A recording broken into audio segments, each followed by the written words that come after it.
Hazırlıklarımız devam ediyor inşallah. Ayrıca çeşit yemeğimiz var, orada büyük tencerelerde. Vakit girdi. Allah-u Teala kabul eylesin inşallah. Buradakiler adına hayırseverlere çok çok teşekkür ediyoruz. Allah-u Teala kendilerine razı olsun. Bismillahirrahmanirrahim. Çattayız. Ramazan projeleri dağıtımını yapıyoruz. İşte gıda dağıtımıyla başladım. İnşallah iftar, ondan sonra akıklar, sadaka, bir yardımlarınızı muhtaç sahibi, ihtiyaç sahiplerine ulaştırmaya çalışıyoruz. İşte gördüğünüz gibi 600 en fazla bir ailesi var.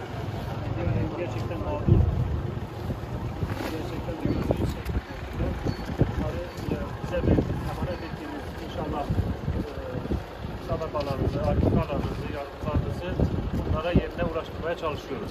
Allah hayırseverlerin hayırlarını dolayı onlardan razı olsun.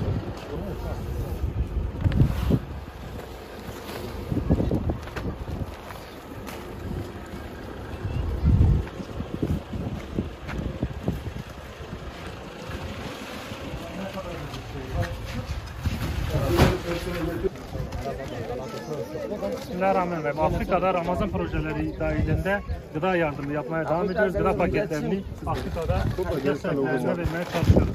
İnşallah Allah hayırlarınızı kabul eylesin. Devamlı getirsin. Bereket versin. Bismillahirrahmanirrahim. Arkasından hazırlıklarımızı yapıyoruz. Birazdan iftar yemeği indirilecek. Gördüğünüz gibi işte etimiz var, makarnamız var. İşte bir çorba yapılmış. Bu üç çeşit yemekle iftarlarını yapacaklar.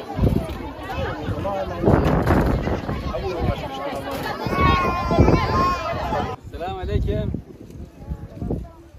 Biz Afrika Çat'tayız.